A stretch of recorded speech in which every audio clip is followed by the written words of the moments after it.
Et quel plaisir de vous retrouver pour un nouveau coup tordu, le 381e épisode du coup tordu. On vient parler vélo, on vient parler cyclisme dans le coup tordu. Dans le coup tordu, il y a des interviews, il y a des previews. Alors désolé, je vous avais promis des épisodes pour toutes les étapes du Tour du Luxembourg.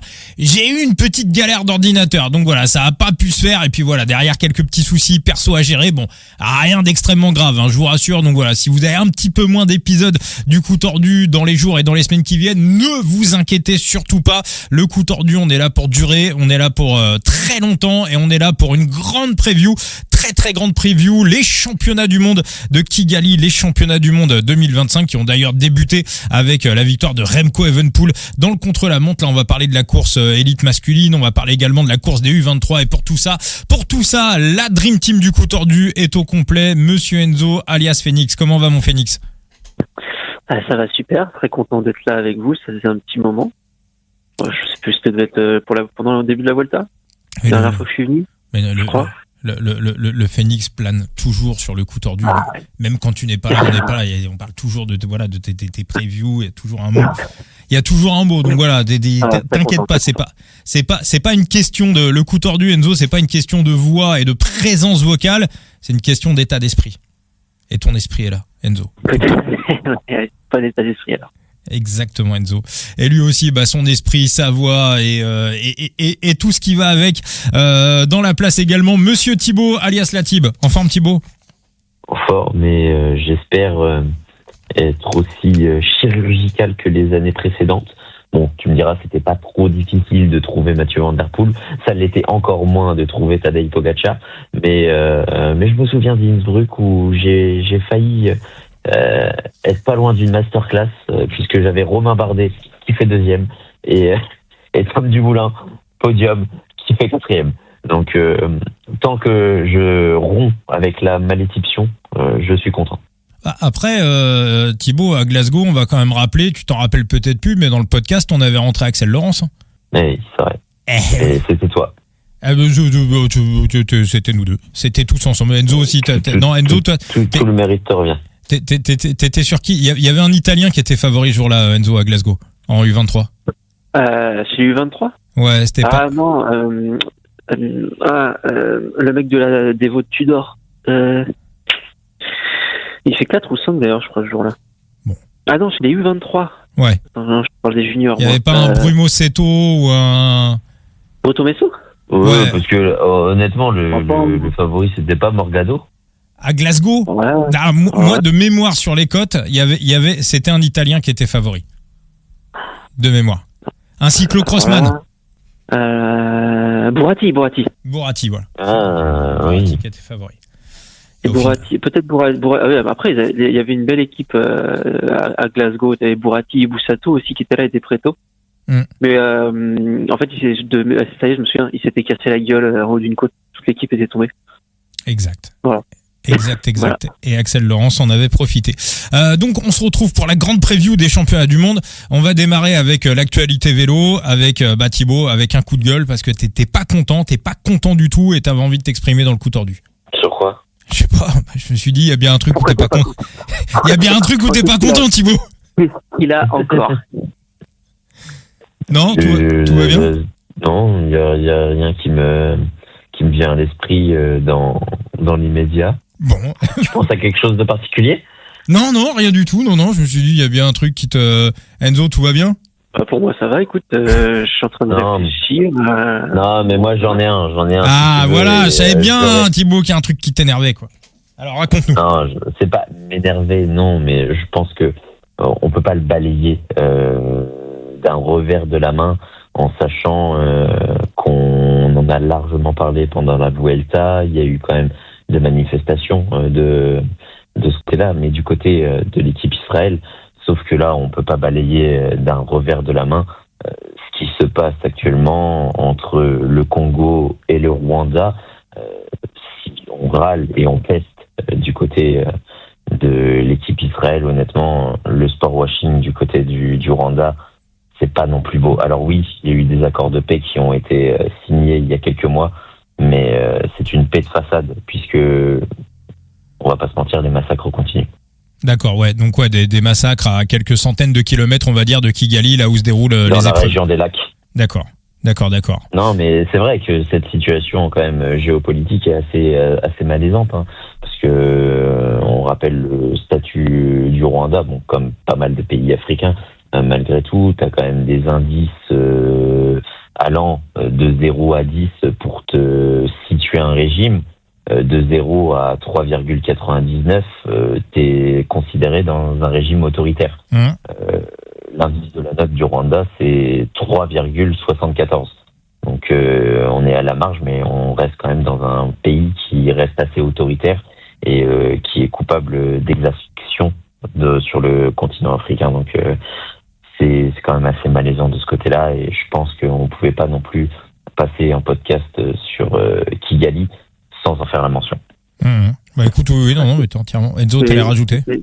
Ouais, non, rien de plus et surtout rien de bien plus intéressant, qui m'a bien couvert.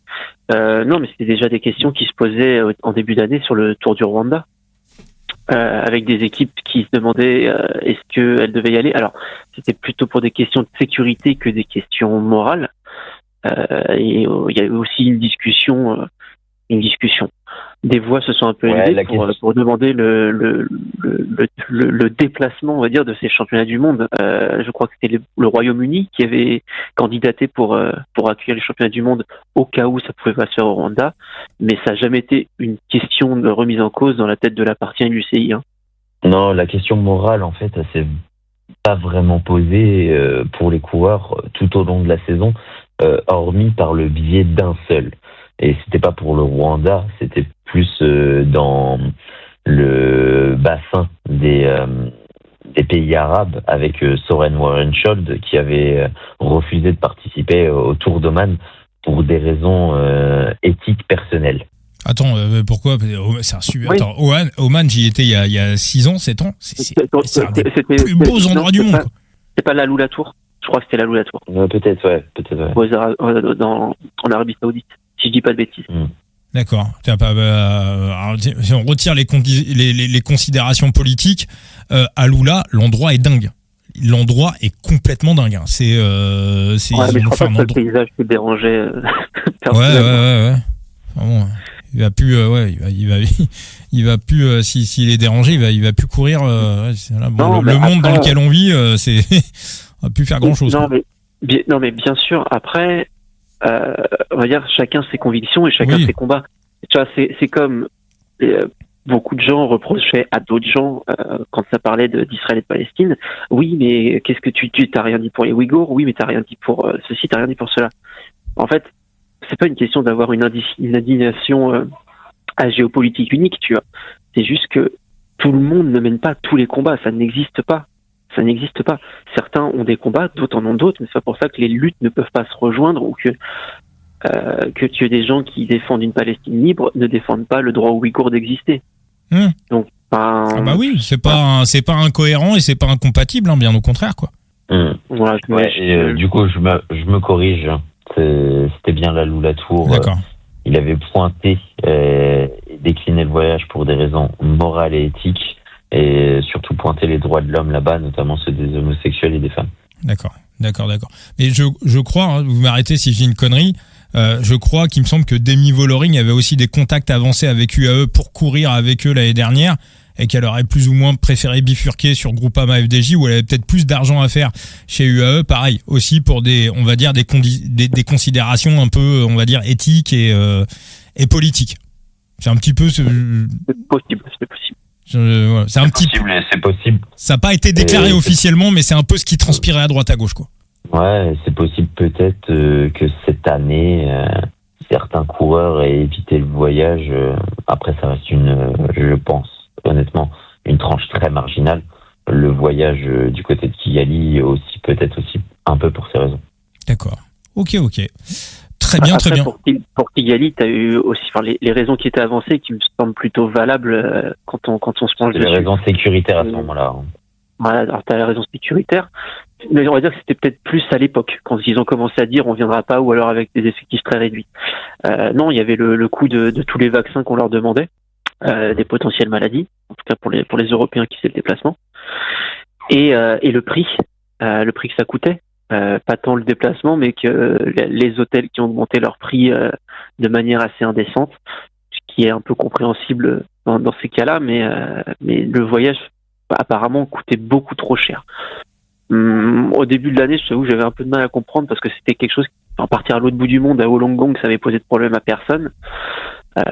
Maintenant, après avoir un peu échangé sur le sujet, il s'avère que tout le secteur du tourisme là-bas a bien profité de l'occasion pour faire flamber les prix à un niveau assez indécent.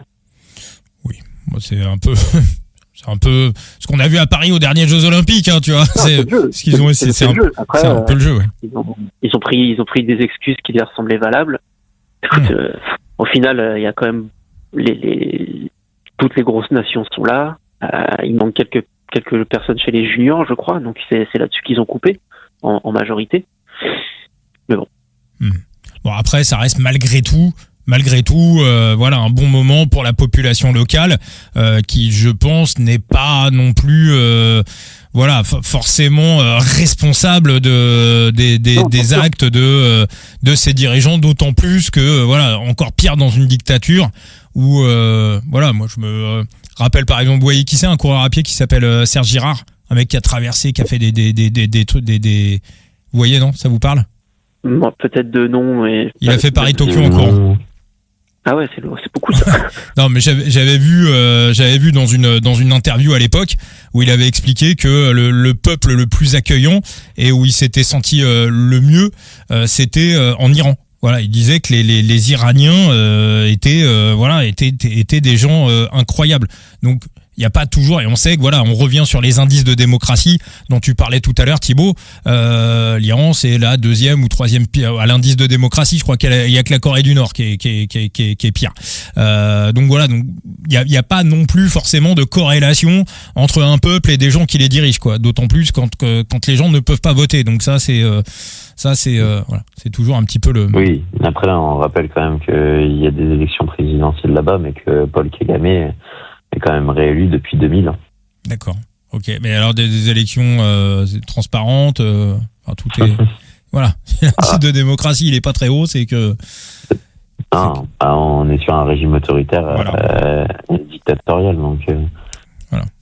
Voilà. On va revenir au vélo, les gars. Allez. Oui.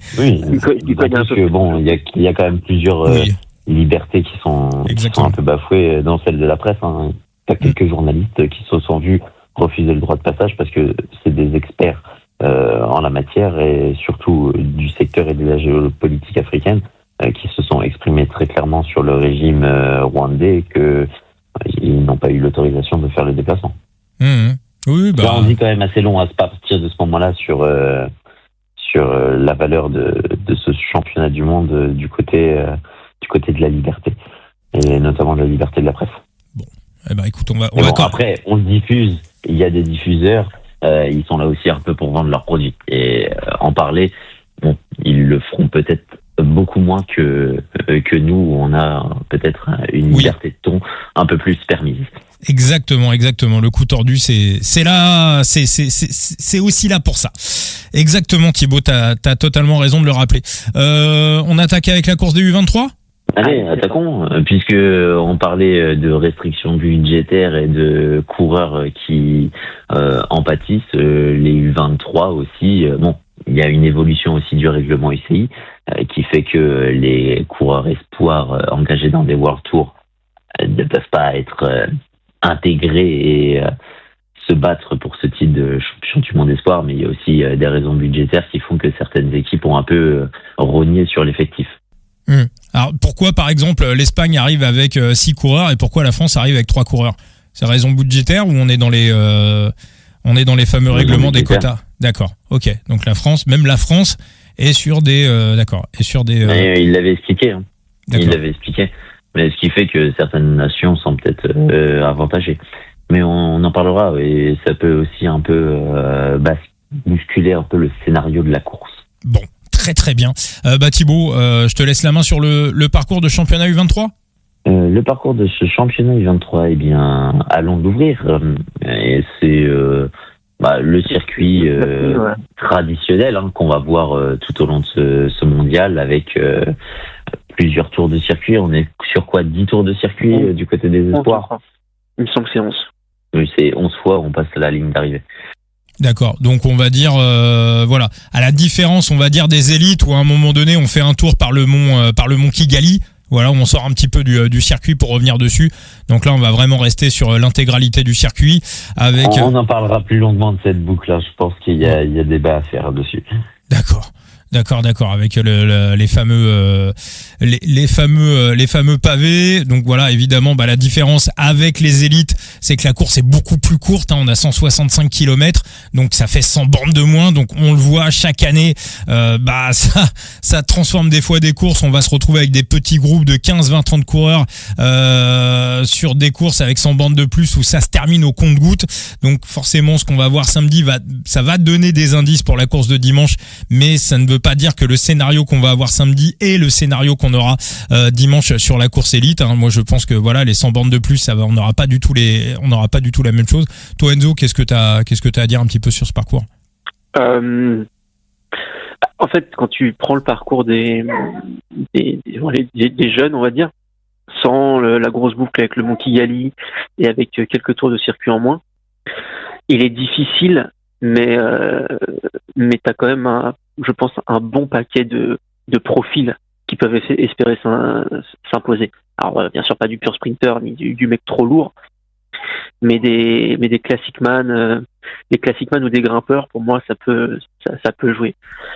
Et encore, les grimpeurs, on pas. Je te rajouterai quand même un élément, c'est que comparé aux autres mondiaux, et c'est la même problématique du côté des élites, c'est que on rentre très vite dans le vif du sujet parce que on sera entièrement sur ce circuit. Il n'y aura pas de première partie en ligne pour rejoindre le circuit. Donc on va être très vite d'être dans le vif du sujet avec une course d'usure qui va commencer dès le premier tour. Et ça donc pour toi, Thibaut, c'est quelque chose qui, on peut dire, peut influencer le scénario, à savoir que si on avait eu une partie, on va dire, plate avant ensuite d'arriver sur le circuit un petit peu, ce qu'on a vu à Glasgow en 2023, par exemple, des exemples, il y en a d'autres, on va plutôt avoir ce qui s'appelle une échappée, pas de pimpin, mais une échappée matinale, on va dire, avec des petites nations, ce qu'on a pu voir également sur la course des Jeux Olympiques à Paris, où ça met beaucoup de temps à se décanter. Là, véritablement, on peut tout de suite rentrer dans le vif du sujet avec des grosses nations qui stratégiquement vont chercher à mettre des pions à l'avant pour garder le contrôle de la course. Ouais, et puis comparé aux autres années, t'as beaucoup moins de participants. On est quasiment amputé de 70 coureurs dans l'état actuel de la start list, de ce que je vois. Et puis on a quand même pas mal de nations africaines qui sont représentées, qui sont assez solitaires, mais du coup c'est pas leur faire offense que ce sont des coureurs d'un standing inférieur aux coureurs européens, asiatiques et américains. Donc et même océaniques. Donc ça fait quand même pas mal de coureurs en moins. Donc pour contrôler la course, c'est peut-être un peu plus compliqué et ça ouvre des opportunités peut-être à des coups un peu plus lointains. Alors, on va le dire, l'équipe qui arrive avec le plus de coureurs, c'est l'équipe espagnole. Ils sont 6, les Belges et les Slovènes sont 5, les Italiens sont 4, les Allemands sont 4, les Français sont 3, les Portugais sont 4. Enzo, toi, véritablement, voilà, est-ce que il va y avoir, c'est vrai que ça ressemble un peu, ce parcours ressemble un peu à une classique ardennaise avec des côtes assez... sous EPO. Une classique ardennaise sous EPO. Pourquoi sous EPO? Parce que dans les classiques ardenaises, t'as toujours des petits moments de calme, que ce soit au début ou au milieu de parcours. Oui. T'es sous EPO. Ouais, c'est-à-dire qu'il y a pas de, il y a peu de temps de récupération, quoi. 3600 mètres de dénivelé sur 160 km, c'est beaucoup. Donc, est-ce que, il y a finalement un véritable avantage à être en supériorité numérique sur ce type de parcours? Oui, à condition que ton leader soit dans une grande forme et parmi les favoris. Mais si tu fais rouler ton équipe très fort dès le début, tu permets un écrémage et tu isoles les autres leaders. et après tu t'assures un mano à mano. Tu empêches des seconds couteaux de partir et de servir de relais, ou alors qui pourraient te causer des problèmes un peu plus tard dans la course. Et parce que si tu laisses un coup partir avec 8 minutes d'avance et que tes copains n'arrivent pas à combler et que c'est à toi de faire l'effort, t'es baisé. Alors que si tu imposes un rythme élevé, dans ce style-là, honnêtement, moi je pense que la Belgique, ça va être l'équipe à surveiller, même si l'Espagne a la force du nombre. Les Belges, un peu comme ce qu'ils avaient fait sur la première étape de montagne sur le Tour de l'Avenir, où ils avaient mis un rythme très très élevé pour fatiguer un peu tout le monde et surtout empêcher des attaques. Et au final, ça avait marché parce que Vidar s'impose. Et quand tu vois l'équipe qu'ils ont, il aura avec lui son pote Dox, mais surtout Chouf, je suis désolé pour la prononciation si c'est pas comme ça, et Tim Rex. Franchement, moi je trouve leur équipe fait un peu peur quand même.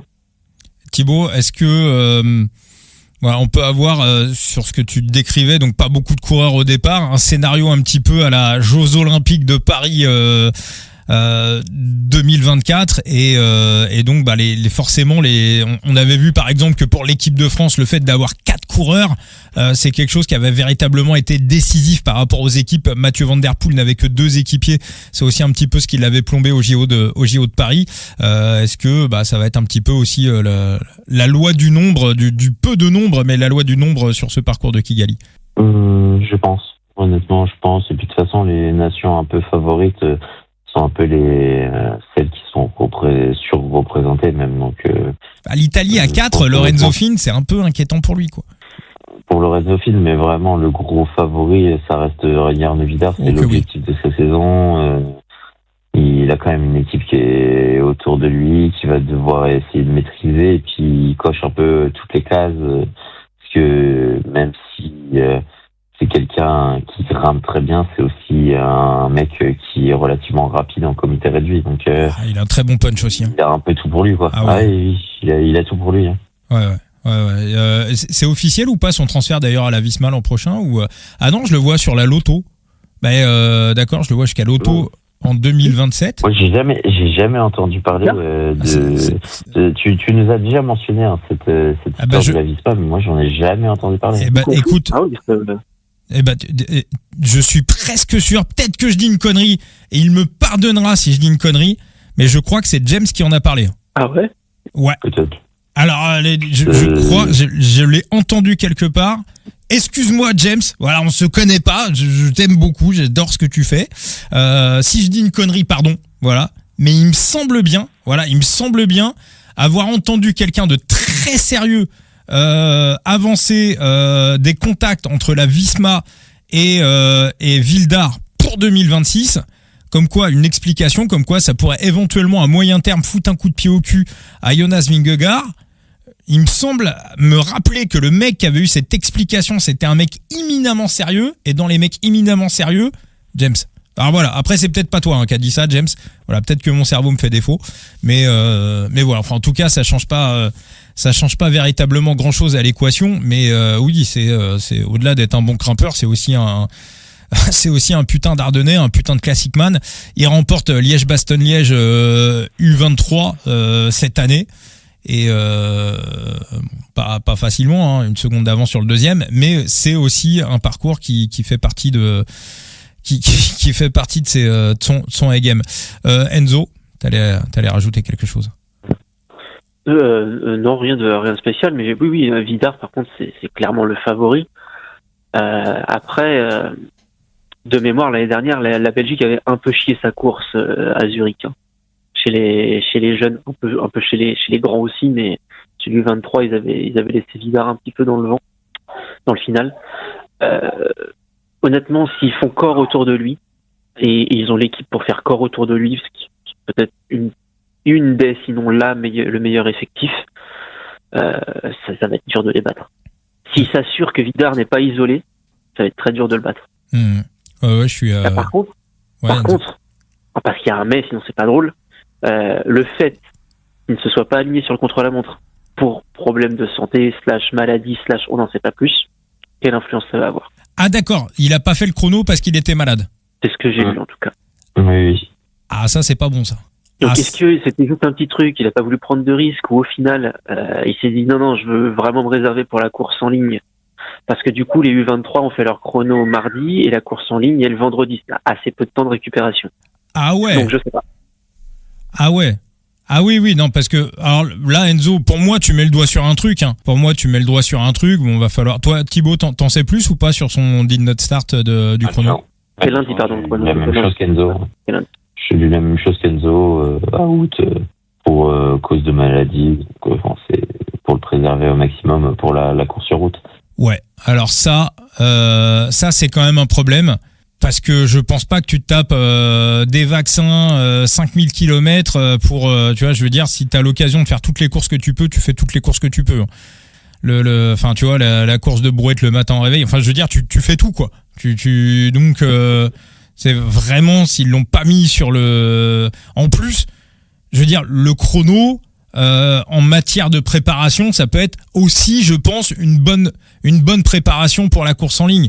Ça permet d'avoir une certaine acclimatation à la température, de mettre aussi le corps en surchauffe dans les conditions de la course en ligne, au moins des conditions climatiques. Donc oui. Si c'est manger une impossibilité de faire le chrono, ça pour moi c'est un très très gros moins pour la course en ligne. Les gars, on passe au prono ? Allez Enzo, je te laisse la main. Quel est ton prono ? Quelle est ta victoire ? Quel est ton podium ? Quelle est ta surprise ? C'est Lorenzo Finn. Non, je vois pas comment il gagne. Comment il gagne, Finn ? Si Wildar est malade et qu'il calque sa course sur lui. Ouais, mais Finn, pour gagner, il faut absolument qu'il arrive tout seul. Je pense sincèrement que c'est le mec le moins rapide de la start list. C'en est terrible, hein. Il prend quand même 5 secondes dans la tronche sur des sprints de 300 mètres en côte. J'ai jamais vu ça. Le mec est fort, hein, mais putain, que quelqu'un l'aide dans les descentes et avec son punch, parce que sinon on va pas s'en sortir. Non, alors, l'Italie, on va parler un peu de l'Italie, parce que sinon j'ai pas de valeur ajoutée. Le duo Finn-Gualdi, j'aime bien. J'aime bien parce que tu as vraiment deux profils bien différents, avec un Finn qui est très offensif mais pas rapide, et Gualdi plutôt conservateur mais par contre très rapide au sprint. Et je pense que la doublette ça peut faire quelque chose. Finn, je suis persuadé que ce sera un des plus offensifs sur le circuit. Maintenant, l'Espagne et la Belgique le laisseront clairement pas partir, mais ça peut aussi permettre à Gualdi de rester dans les roues. Donc, je serais pas étonné de voir une victoire de Widar et un podium de Gualdi. D'accord. Thibaut ? Moi, je vais être étonné. Je partirai sur une victoire surprise d'un mec de l'effectif de l'Espagne sur Pau Marty. Putain, Thibaut. J'allais en sortir deux. Bah ouais, Marty, ça coche les cases. Hein. Marty, sur ses qualités de punch, il coche complètement les cases. En plus, il y a la supériorité numérique des Espagnols. S'il est dans un bon jeu. Le pavé aussi. Hein. Ouais. Ah oui, non, ouais, moi je le catalogue plus puncher grimpeur plus que grimpeur puncher. C'est pas un pur grimpeur, Pau Marty. Ouais, franchement, Pau Marty, j'aime bien. Moi, il y a un autre que j'aime beaucoup, c'est le petit Slovène, hein, c'est Omzrel, Jacob Omzrel. C'est un peu cuitos en fin de saison quand même. Hein? Il semble un petit peu cuitos en fin de saison, le Omzrel. Hein. Bah écoute, il a pas couru depuis le Tour de l'Avenir où il fait 13e. Je pense qu'il a eu le temps de se régénérer un peu depuis. Je sais pas si à 19 ans tu te régénères aussi facilement quand t'as presque 50 jours de course dans les pattes. Hein. Mais c'est vrai que il a fait une très très grosse saison. Il remporte le Giro Next Gen, évidemment. Après il fait 3 il fait deux fois deuxième sur le Valais d'Aoste, Tour de l'Avenir, 13e. C'est vrai que peut-être là où vous avez raison, c'est que c'est peut-être un peu compliqué de garder le pic de forme sur tout ce temps.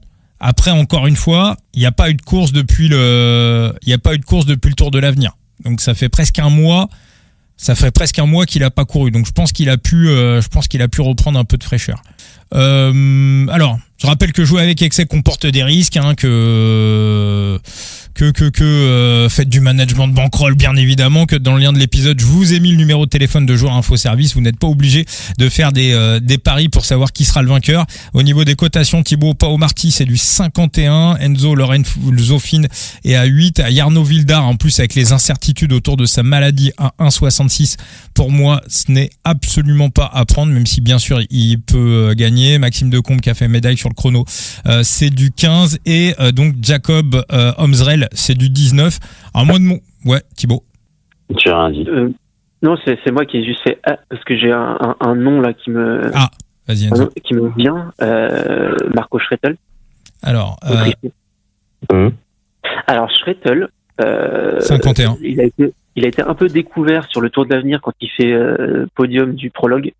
Mais avant ça, sur les classiques d'un jour en Italie en début de saison, c'était un des tout meilleurs. Bon, souvent, voire tout le temps battu par Finn, mais il a un bon niveau. Alors le problème pour lui, c'est qu'il est un peu tout seul dans son équipe.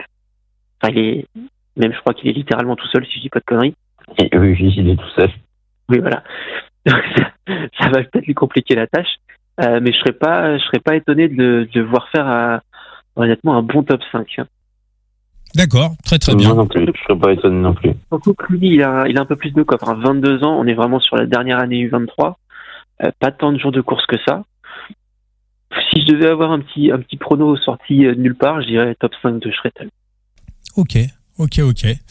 On note. Moi, ça, voilà. C'est de mon côté, c'est des pronos. Il y a pas j'aurais pas de bête sur cette course des U23. J'aurais évidemment du Pao-Marty dans les ligues sur Side Limit. Tiens, d'ailleurs, on fera un tirage au sort pour vous offrir une carte sur Side Limit en fin de podcast. Hein. Je vous l'avais promis. Si on atteignait 190 abonnés par notre code de parrainage coup tordu 0, je vous avais promis un tirage au sort. Donc, vous voyez qui c'est ou pas, Jean-Willem Van Schip?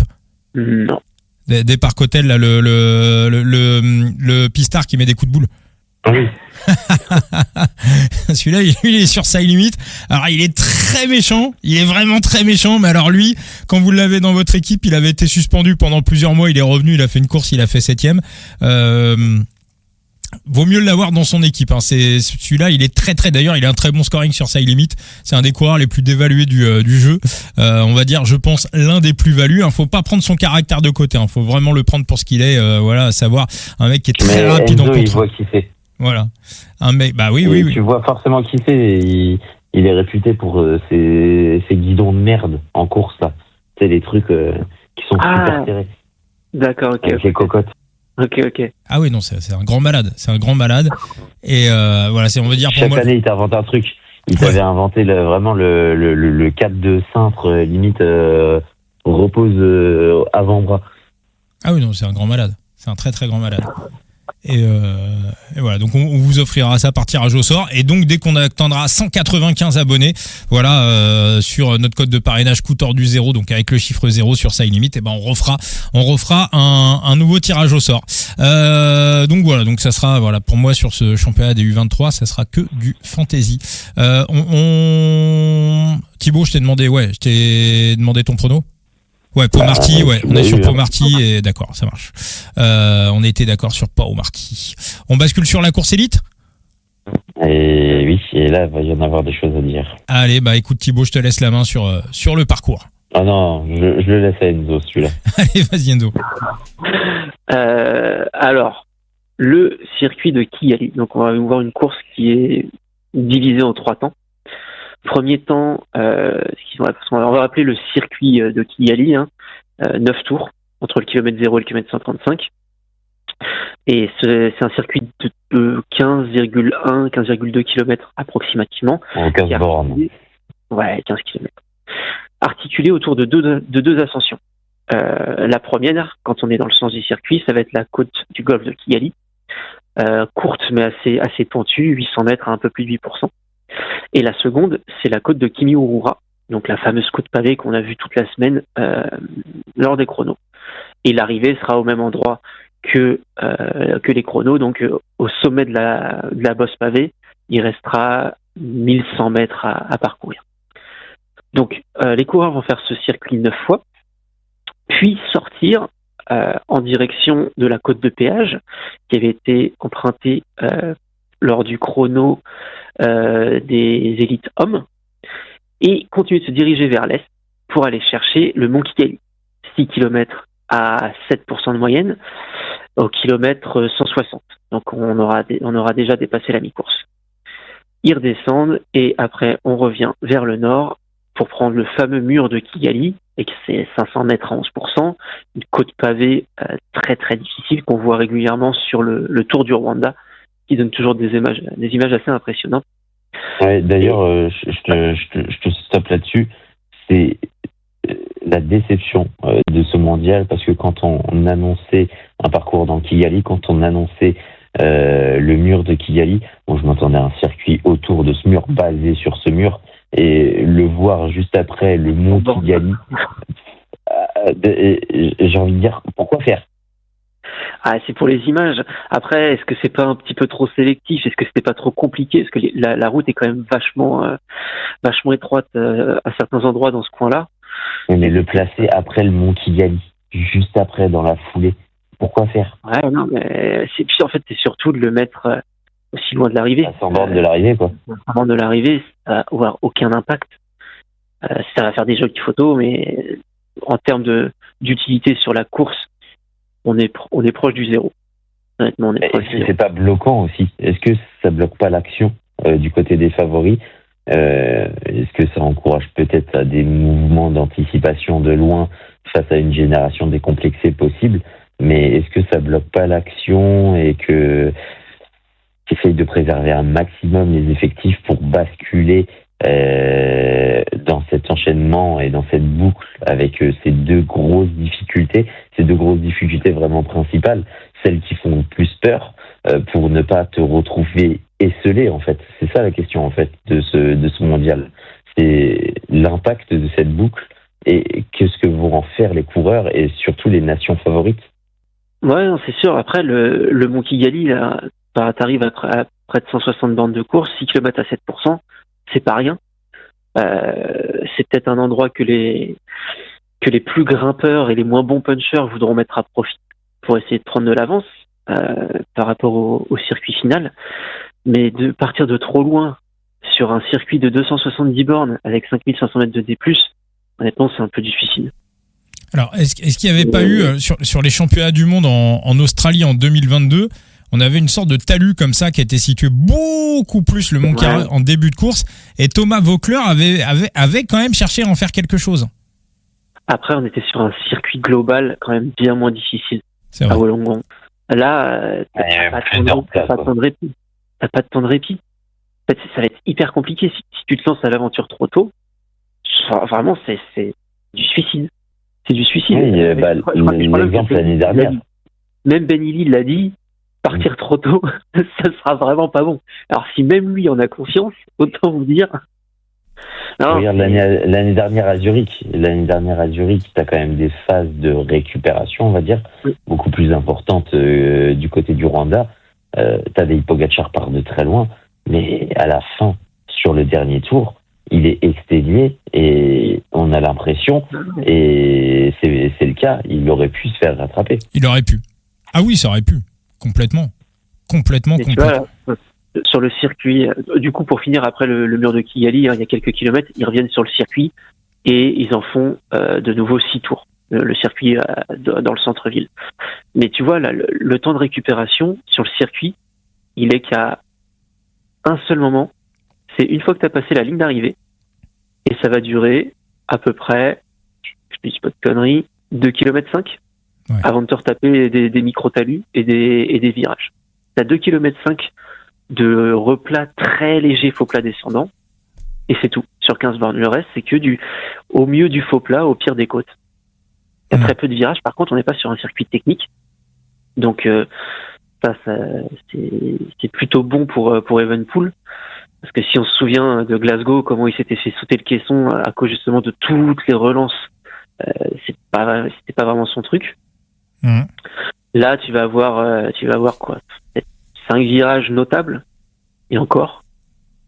Donc en gros, voilà, on n'est pas sur un circuit technique, mais par contre on est sur un circuit où on sera toujours en prise, toujours en prise. Et c'est cette accumulation qui va faire que les mecs vont sauter les uns après les autres, quoi. Ça va être... Je sais même pas si tu auras besoin vraiment d'attaquer. À un moment si, mais juste la répétition des efforts, sans interruption, sans temps de pause, ça va créer un écrémage par l'arrière, un écrémage naturel. Restera que les plus forts, et puis après, c'est là que t'attaques. Mais partir de trop tôt, non, c'est trop risqué, je pense. Il y a 2 critères aussi qui vont rajouter à la difficulté, Enzo. Donc 6000 mètres de dénivelé, c'est colossal. 267 km, c'est très long. Il n'y a pas 6000 mètres. On est plus près 5004, 5005. D'accord. Pourquoi il y a 6000 marqué un petit peu 5004. Non, d'accord. Sur Pro Cycling Stats, mais ça dépend des...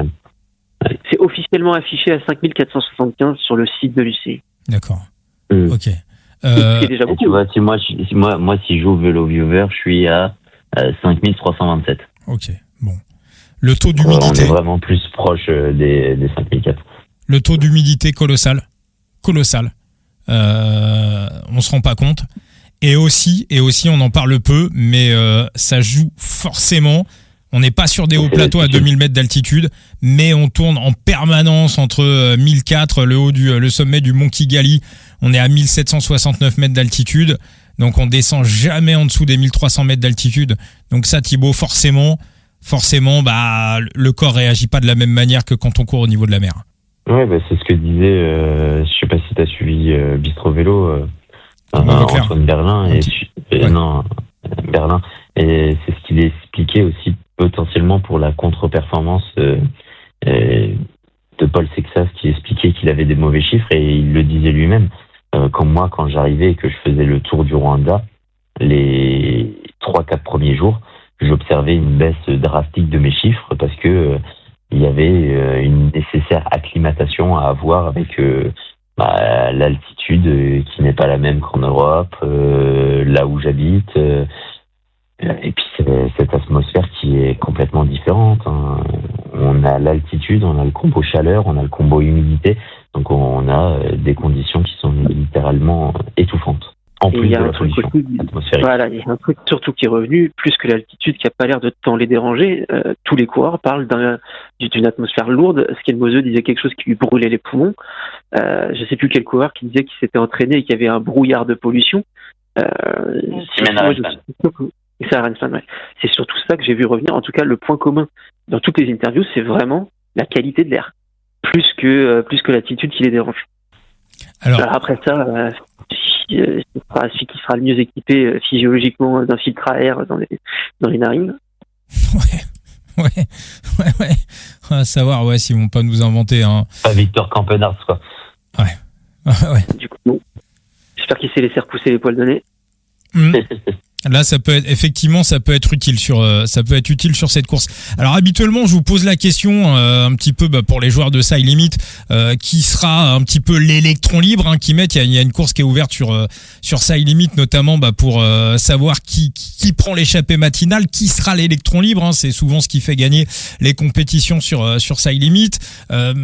Habituellement, on va du côté des petites nations pour savoir un petit peu qui peut partir là-dedans. Alors il y a des coureurs, des petites nations présentes sur Side Limit. Je vois Artem Schmidt qui est russe mais qui court sous bannière individuelle, qui est sur Side Limit. On a Red Walters également, le champion de Grenade, qui est aussi dans la place, qui pourrait éventuellement sortir.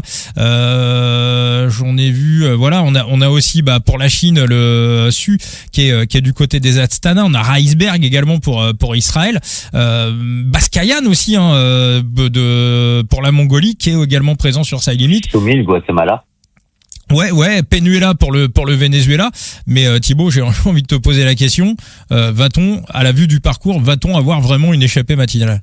Enfin, une échappée matinale, on va dire, de petite nation, quoi. Un truc un peu traditionnel. Est-ce que on va pas voir des équipes, moi je pense notamment à l'équipe de France, c'est-à-dire avoir une espèce de vélo total où on peut voir typiquement, pour moi, un Julien Bernard quasiment attaqué d'entrée, quoi. Julien Bernard, je sais pas. En fait, faut se poser la question du sens de cette équipe de France et qu'est-ce qu'on va en faire. Parce qu'on le voit, on a quand même une présence de Pavel Sivakov qui est assez fort et qui est même très fort en ce moment. Donc, je pense qu'il a un statut de leader. On a Alaphilippe qui a un statut de leader assez naturel.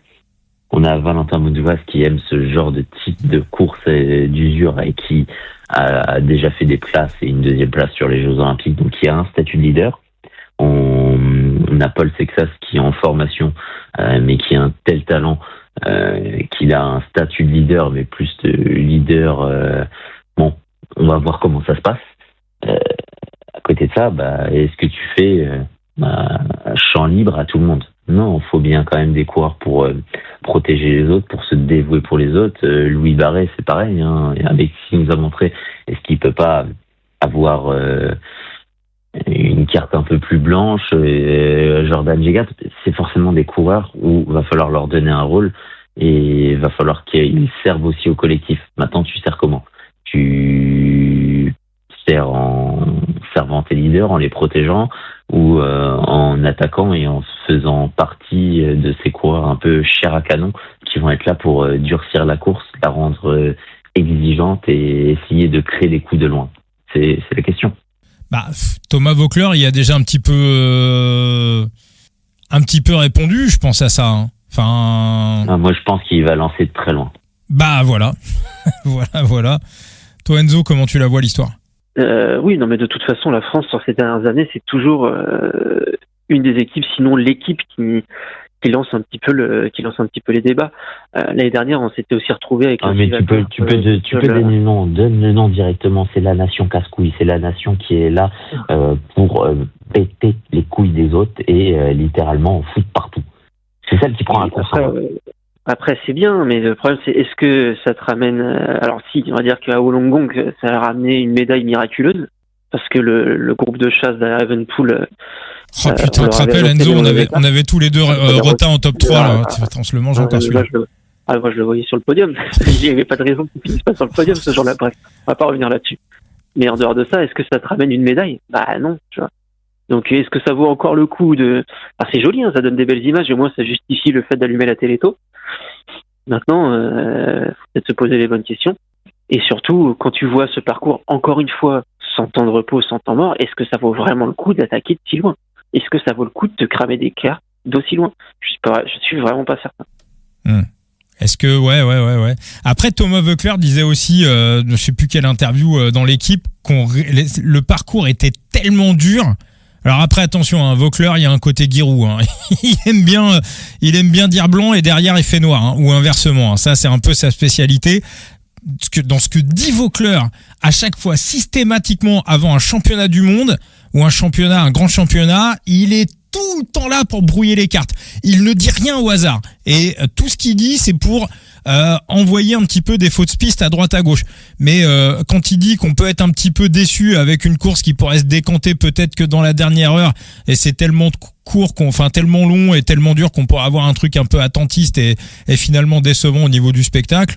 Bon, Thibaut, il plaisante. Bullshit. Ouais. Bullshit. Ouais. Bullshit. Il va lancer de loin. Il y a tout en fait pour qu'il lance de loin. Alors oui, tu peux pas non plus te permettre de te cramer les ailes, mais on a vu par exemple Alaphilippe qui se barre du côté de Québec à 75 km de l'arrivée. Il l'a joué malin. C'est gentil. Franchement, le mot malin est gentil. Dans malin. Je mets des guillemets avec malin. Tu m'auras compris. Mais du coup, tu vois, il a anticipé les actions de Tadej Pogačar, et Tadej Pogačar est un peu le regard vers qui tout le monde va avoir un œil, puisque c'est vraiment l'homme à abattre de ces championnats, c'est l'homme clé de ce mondial, on le sait.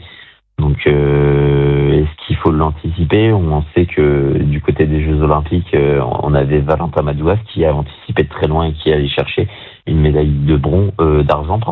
Donc, il y a matière à faire. Il y a matière à faire quand tu lances de loin.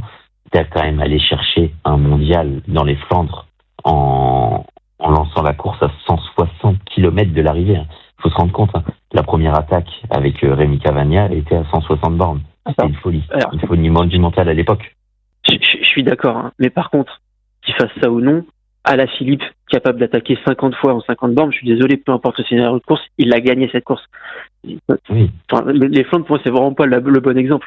Il était tellement au-dessus de tout que il ne pouvait rien se passer ce jour-là.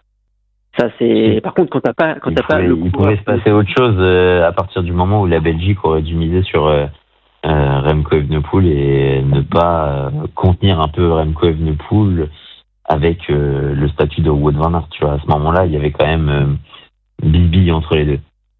Ouais, honnêtement, quand tu vois le niveau d'Alaphilippe ce jour-là, c'était indécent. C'était indécent. Tactique ou pas tactique, il était au-dessus. Par contre, quand t'as pas le coureur qui est au-dessus, là, la tactique entre un peu plus en ligne de compte, effectivement. Mais non, moi, la question que je vais vous poser, c'est quand vous dites partir de loin. Le kilomètre. Kigali. Ouais. Avant le Kigali, donc à plus de 100 bornes de l'arrivée. Ouais, largement plus même. Hein. Ouais, et mais après c'est joué. Non, mais tu pars avant. T'es dans un premier groupe en fait qu'on va dire d'échapper. Mais dans ce groupe-là, et je vais remettre les guillemets, tu la joues malin. Mais si tout le monde fait ça, à un moment ce groupe-là il prend jamais assez d'avance, ça a marché à Québec de manière encore assez incompréhensible, tu vois. Vraiment. Et surtout Québec, c'est quoi, 2800 mètres de D+. Oui, mais ça n'empêche que après on parle comme ça, mais c'est une tactique qui ne marche pas si tu es seul, tu vois. Mais je pense qu'honnêtement le plan est assez clair quand même au vu de l'effectif. Mais plusieurs mecs. Quand on se barre et qu'on attaque, on se barre pas seul, on se barre à plusieurs. Et quand je dis plusieurs, c'est plusieurs Français. Je veux au moins deux Français dans un groupe pour qu'il y en ait un qui l'embine un peu plus que l'autre. Moi, c'est la question que je me pose vraiment sur championnat du monde. On a vu par exemple qu'à Glasgow, c'était absolument pas tactique. D'ailleurs, Thomas Voeckler était un petit peu dégoûté à l'arrivée. Ça avait été le pire championnat du monde pour l'équipe de France, tout simplement parce que tactiquement, sur ce circuit de Glasgow, Van der Poel, voilà, ça tourticotait dans tous les sens. Ça se faisait uniquement et seulement à la jambe, et tactiquement, il y avait pas grand chose à faire. Là, j'ai un peu l'impression, Enzo, tu le disais, ça monte, ça descend. On a simplement 2 petits kilomètres de plat après la ligne d'arrivée avant de repartir sur les bosses. Quelle est la part de piège tactique sur cette course? J'ai envie de dire, même si l'équipe de France se retrouve en surnombre à l'avant et qu'on le court un petit peu comme une Flandrienne finalement, à savoir toujours avoir le surnombre à l'avant, ce qu'a réussi à faire la Soudal pendant des années, ce qu'a réussi aussi à faire ce que je gère très très bien la Visma encore à l'heure qu'il est. Donc c'est-à-dire, on va dire, dès que les parties stratégiques commencent à arriver, tu t'arranges toujours pour avoir un mec en plus à l'avant. Est-ce que 3 coureurs de l'équipe de France devant, est-ce que ça pourrait piéger un Tadej Pogačar qui se retrouverait presque isolé derrière ou avec un seul équipier, ou est-ce que il peut se refaire à la jambe en 2-3 talus, ou un Remco éventuellement? Enzo, c'est comment tu l'analyses un peu stratégiquement, le poids de la stratégie par rapport à la force sur ce parcours? Moi, j'ai vraiment du mal à me faire une idée en fait. Je me trompe peut-être, mais le fait qu'il n'y ait aucun temps mort et aucun, quasiment pas de plat, et que ça c'était toujours en prise. Alors pas l'aspect technique de Glasgow, comme on disait plus tôt, mais vraiment sur l'aspect vallonné. Pour moi, la tactique, bien sûr qu'elle va toujours rentrer en ligne de compte, un minimum, mais tactique ou pas, c'est le plus fort qui va gagner. Pour moi, il n'y a pas de doute. C'est un peu comme un Tour des Flandres. Le Tour des Flandres, tu peux faire autant de tactique que tu veux, c'est le meilleur qui gagne. Et ça a toujours été le cas, en tout cas sur ces dernières années. Et pour moi, dimanche, ce sera aussi pareil, parce que même si tu prends un coup d'avance, tu vas te retrouver à devoir faire plus de travail que les mecs à l'arrière. Mais si tu prends un coup d'avance, c'est que t'es normalement moins fort que les mecs de derrière. Tu vois, les leaders, ils vont pas suivre n'importe qui non plus. Et une fois que ça va rentrer sur toi, tu risques de te faire bouffer. Il y a un peu comme Sivakov l'année dernière, quand Pogačar lui revient dessus, à un moment il explose complètement. Honnêtement, j'ai du mal sur ce type de circuit à avoir une surprise. Tu vas avoir une grosse surprise, genre un coup à la Wollongong où ça part moi, je vois. contre avec Evenepoel, parce que Van Aert sert de paratonnerre et que tout le monde regarde Van Aert pendant qu'Evenepoel se fait la malle avec d'autres bonhommes, et qui revient sur le premier groupe. J'ai du mal à voir un truc comme ça. Pourquoi toi tu vois un scénario un peu surprise, Thibaut? Parce que il y a la place de cette boucle en fait. C'est quand je te dis que ça peut partir avant cette boucle, c'est que le Mont Kigali va avoir une place prépondérante. Et je pense honnêtement qu'il y a des grimpeurs dans ce type de difficulté qui vont épailler le peloton parce qu'ils vont vouloir attaquer, ils vont vouloir anticiper un peu l'action et peut-être même esseler un peu Tadej Pogačar avec cette nation slovène. Et à partir du moment où Tadej Pogačar est esselé sur dans la nation slovène, qu'est-ce qui se passe? Il est un peu obligé de courir et de courir tôt, de se découvrir tôt et potentiellement de s'épuiser. Et c'est là où en fait où Tadej Pogačar peut se faire piéger. Et c'est là où en fait ce coup qui est parti, qui a eu de l'avance, peut prendre beaucoup de champ parce que à partir du moment où en fait les leaders sont esselés, où certaines nations ont déjà des pions qui sont représentés à l'avant, le poids de la chasse, il repose sur qui? Il repose sur quel coureur? Majoritairement sur Tadej Pogačar. Et si tu es avec lui, qu'est-ce que tu fais? Tu roules avec lui pour rejoindre le groupe devant? Ou tu le laisses faire et tu le laisses s'épuiser? Ça dépend si tu as quelqu'un devant toi. Tu peux le piéger. Exactement de la manière dont il s'est fait avoir à Wollongong, en Australie. Faut se rappeler mais c'est pour ça. Il s'est fait complètement enterrer, quoi. Moi, honnêtement, je regarde la nation belge. J'ai qu'une chose à faire, c'est on mise évidemment sur Remco Evenepoel qui trouve un terrain qui est quand même relativement à sa mesure. Mais moi, je mets un Ilan Van Wilder devant. Oui. Au vu de la forme du bonhomme, justement, celui qui sert de paratonnerre, c'est Remco Evenepoel. Et là, Remco Evenepoel, il a juste à essayer de se faire emmener parce qu'il a l'excuse d'avoir un coéquipier devant. Mais alors maintenant, si t'es slovène, moi si je suis slovène, je joue le coup avec Mohoric. Mais moi, je revois Roglic, mais non, tu revois Roglic. Ah, moi je joue le coup aussi avec Jaka Primožič parce que j'ai sa carte jaune sur sa limite. Oui, d'accord, ok. Mais non, mais moi, pour moi, tu peux envoyer Roglic, mais le mec, il vient 3 jours avant, sans phénomène d'acclimatation, avec un discours où vraiment il est résigné, que ce soit sur son année, sur l'avenir qu'il a dans ça se trouve, avec du poil aux pattes comme autour d'Elgarve. Ça, c'est quand il s'en bat les couilles.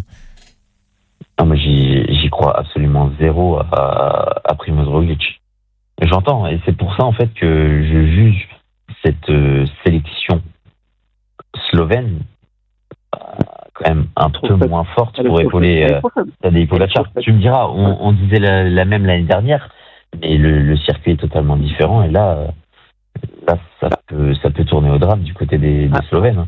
Ils ont quand même aussi l'année dernière par le fait que Pogačar anticipe un peu l'action et casse un peu la stratégie belge. Oui, non, l'année dernière, en fait, il y a juste eu Tratnik qui était au niveau et encore parce qu'il avait pris de l'avance, mais c'est tout. Pogačar a jamais la meilleure équipe. Cette année, il a clairement pas la meilleure équipe et c'est clairement pas une équipe qui sera en mesure de contrôler la course. Ça, c'est sûr et certain. Et ça, je pense que Thomas Voeckler, il l'a parfaitement vu. Mohoric revient pas mal quand même. Ouais. Il est pas mal. Et puis bon, il y a Damen Novak évidemment, mais. Mais après, ça dépend. Non, mais quel rôle tu donnes à Mohoric, quel rôle tu vas donner à Roglic, même si j'entends que Roglic sera peut-être pas le plus gros poids de la sélection, mais tu fais un tout pour Tadej ou est-ce que tu joues le jeu de dupe des autres et tu dis ok, moi j'ai quelqu'un devant, allez-y, on se la joue entre second couteau et puis vaille que vaille, tu vois.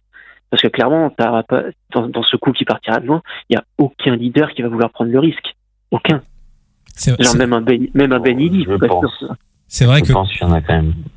Mais c'est vrai que quand on voit les forces collectives en place, si Pogačar l'emporte, va falloir un immense Pogačar. Vraiment. Là, effectivement, s'il n'y a pas un grand Mohoric, il peut se retrouver isolé à 100 bornes de l'arrivée. Moi, je l'aime bien, Primožič, dont je vous parlais. Mais ce mec court quand même en Conti autrichienne. Bon, c'est le leader de son équipe, mais c'est un peu comme si, l'équivalent français de Jaka Primožič, c'est qui? C'est un petit peu comme si en équipe de France, on avait 9 coureurs et que le 9e, j'ai envie de dire, même Axel Mario, c'est au-dessus, quoi, tu vois. Alors, il est très bon, Axel Mario, tu vois, j'adore, on vient de le voir dans le podcast d'ailleurs. Mais voilà, je veux dire, il y a Kaprimovic, il est peut-être au niveau du si on tire au global, il est peut-être au niveau du 50e ou 70e français, quoi, en fait. Prends pas les petits noms, t'as juste à prendre les grands noms. Domen Novak, c'est un parcours où il serait d'une grande aide pour Tadej Pogačar, mais le Domen Novak de 2025, c'est pas le Domen Novak de 2024. Honnêtement, ce Domen Novak-là, il me fait absolument pas peur sur ce type de circuit. Ouais. Et je le vois pas d'une grande aide pour Tadej Pogačar. Donc à partir du moment où même tes grands noms sont décevants, comment veux-tu ? Ouais. Non, mais c'est vrai. Non, il a que Mohoric. En vrai, parce que Lucas Mesgeg, c'est plutôt un sprinter, enfin qui passe bien les bosses, mais enfin c'est un poisson pilote. Ah oui, non, Summer, c'est pas Govekar, Glivar, c'est pas des. Ouais, on est et puis en plus, quelle est l'image de Tadej au sein de sa propre équipe, parce qu'il faut rappeler quand même qu'ils sont adversaires tout au long de l'année, ces gars-là.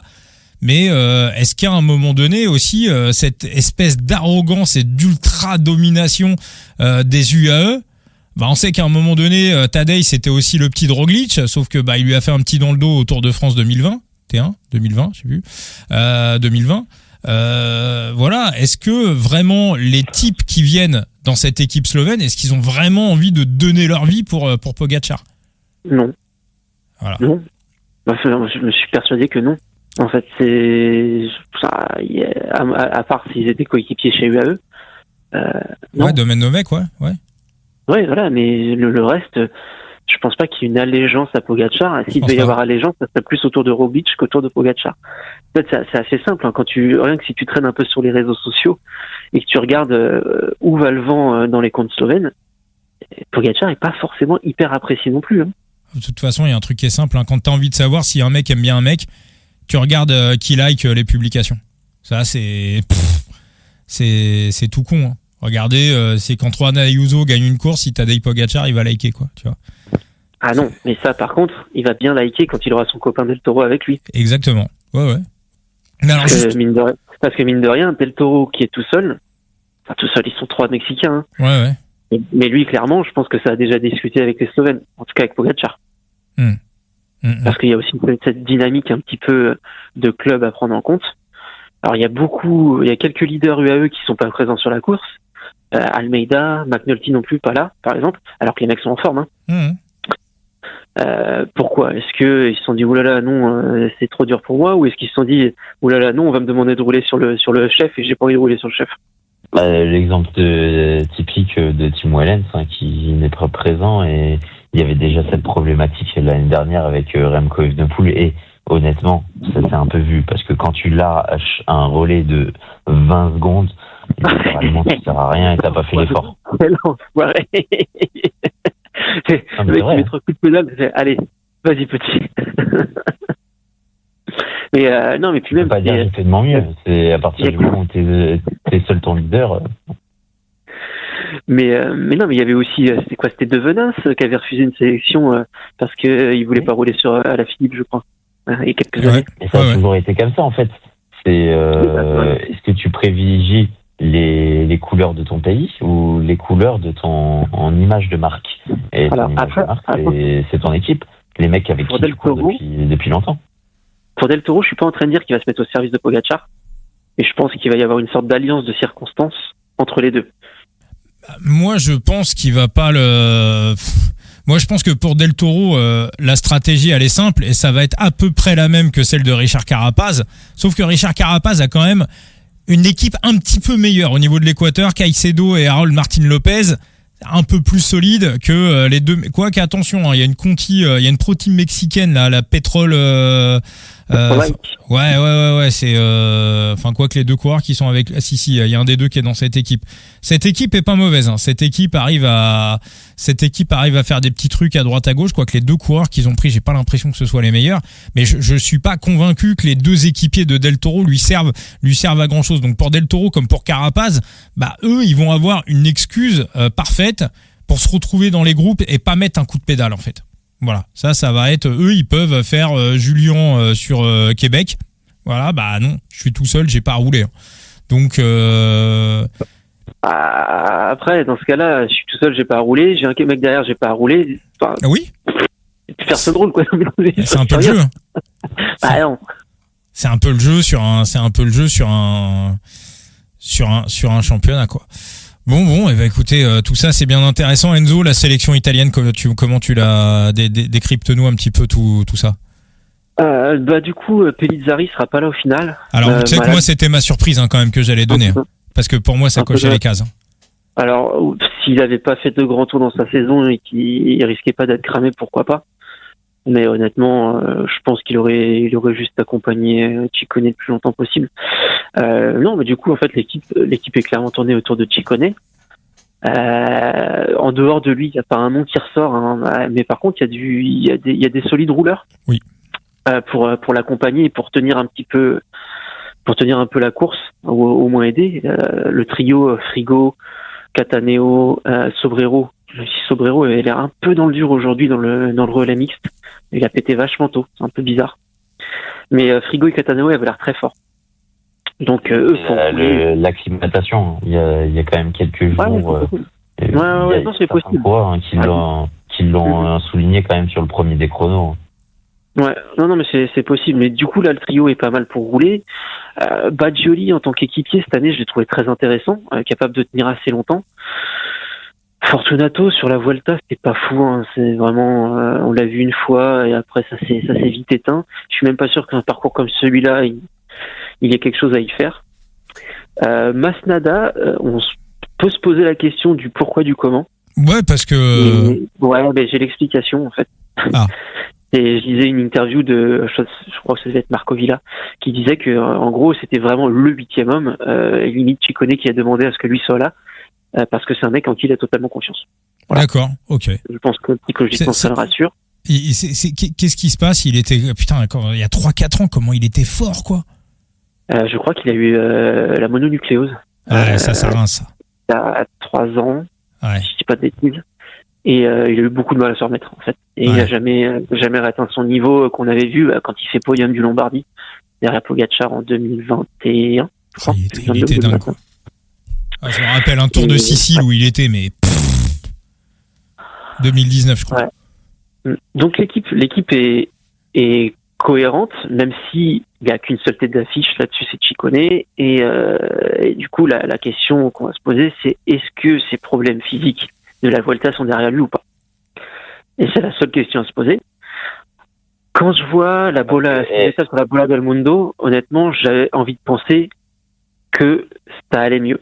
Parce que si t'as des douleurs, clairement, d'une, tu fais pas ton échappée, et de deux, tu t'accroches pas, tu mets pas ta vie pour finir à juste 1 minute des leaders derrière. Donc, au début, je trouvais ça très con, le fait qu'il n'abandonne pas la Vuelta, pour se soigner. Maintenant, est-ce que finalement, ça n'a pas été la bonne idée d'aller au bout de cette Vuelta, de serrer les dents? En tout cas, est-ce que ça n'a pas été la bonne idée si son problème est réglé, bien sûr? Parce que si son problème est réglé et qu'il a finalisé ces 3 semaines, clairement, il a mis des kilomètres dans les jambes. Et 2 semaines après, petit phénomène de surcompensation qui pourrait arriver. Pourquoi pas? C'est un homme de championnat, hein. Enfin, c'est un homme pas de championnat forcément, mais un homme de course d'un jour, de course d'un jour relevé, de course d'un jour exigeante. Hein, il va chercher souvent. Hein. Sur un an, Lombardie 3e, Liège-Bastogne 2e, et Classico vainqueur. Et sa 4e course d'un jour qu'il a fait, c'est Milan-San Remo, il fait 50e pour Milan-San Remo. Voilà, sur 4 courses d'un jour World Tour qu'il a fait, c'est 3 podiums dont 1 victoire. Donc, s'il est en forme, je pense pas être trop chauvin en disant que c'est un vrai outsider pour le podium. Si ces problèmes de santé qu'on a... C'est le profil parfait pour ce type de circuit où ça convient très bien à un grimpeur puncher. Ouais. Voilà, la seule question que j'ai, et bien sûr il n'a pas donné de réponse, c'est est-ce que ces problèmes physiques sont réglés? J'ai envie de croire que oui. Quand je vois sa dernière étape sur la Vuelta, j'ai envie de croire que oui. Ah oui, non, je pense que... Oui, je pense que s'il est resté jusqu'au bout, c'est qu'effectivement, il avait un avantage de voilà, il y avait quelque chose à tirer pour la préparation du championnat du monde. Les gars, on va passer au prono. bien évidemment. Et Thibaut, je vais aller vers toi pour soit ta victoire, ton podium, ton top 10. Ça se trouve, on est en train de faire un podcast et Pogačar va partir à 70 bornes de l'arrivée, va mettre 5 minutes à tout le monde. Merci, bonsoir. Mais franchement, sur ce coup-là, je pense pas. Je pense pas du tout. C'est possible, mais en fait, je partirais sur ce type de scénario si on était en Europe et je mettrais l'autre paramètre à côté.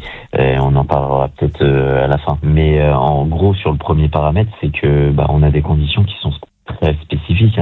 1500 mètres d'altitude assez moyenne, chaleur, chaleur, c'est pas non plus une chaleur étouffante, on parle de 30 degrés, mais couplé à l'humidité et la pollution atmosphérique, t'es quand même sur quelque chose de suffocant.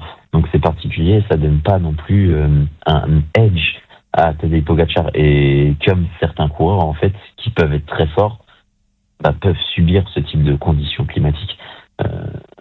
Moi, je pense qu'un coureur comme Richard Carapaz coche à peu près toutes les cases. Oui. Un peu comme Ciccone, parce que ça reste un coureur aussi qui a du punch, ça reste un coureur qui est malin, ça reste un coureur qui aime le long, aime ce type de conditions, qui aime le long et qui ose aussi de loin parfois.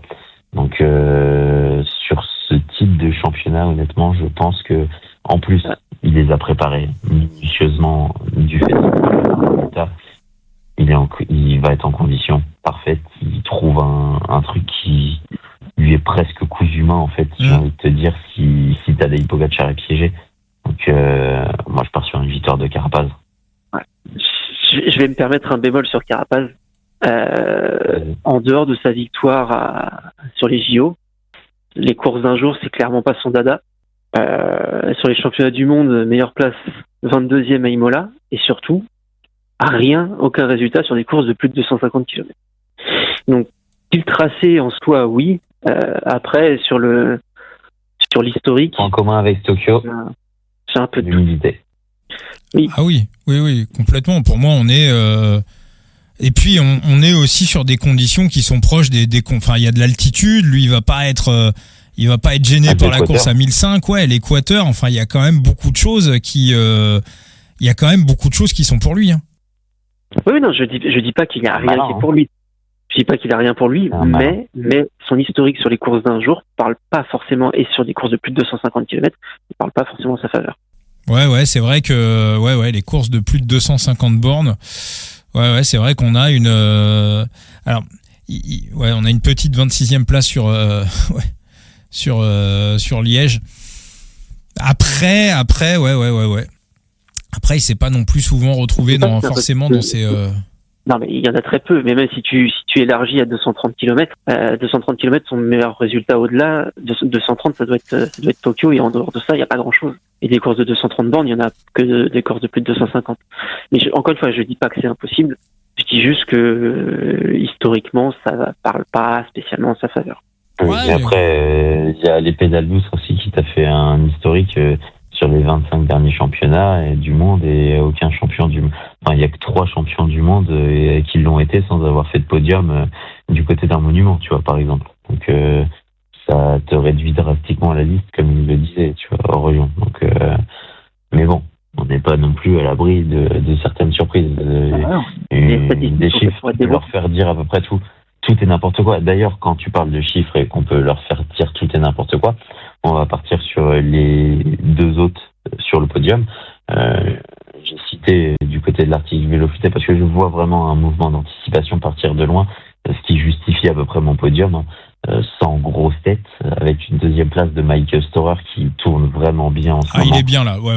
Pareil, qui coche à peu près toutes les cases, et Valentin Madouas. Alors on me dira, Valentin Madouas, t'as vu son Pro Cycling Stats? Alors oui, ok, on va me citer par exemple la 67e place du côté du Tour de du côté de la Bretagne classique. Mais vous avez vu la Bretagne classique? Vous avez vu sa course? C'est l'un des plus forts de la course, c'est le grand animateur de la course. Les résultats, c'est bien, mais il faut voir le contenu. Et sur le contenu, Valentin Madouas monte en puissance. Valentin Madouas aime le dur. Valentin Madouas, plus c'est sélectif, mieux il est. Et on l'a vu du côté de Montréal. Et puis c'est un mec que tu peux pas lasser dans un mouvement d'anticipation. Il est quand même allé chercher une 2e place du côté des JO dans ce type de configuration. il aime la chaleur puisqu'il a été champion de France sous la canicule.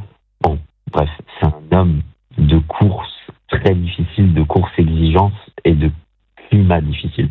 Pour moi, il coche quand même pas mal de cases et si il va pas chercher une place sur le podium, pour moi, c'est limite même le meilleur Français qui sera classé à la fin de ce mondial. Donc Valentin Madouas, troisième. Ouais, Valentin Madouas. Alors on est où sur les cotations? Madouas, il est à 251. Je pense qu'un top 10 de Madouas, je pense que ça peut être bien coté aussi.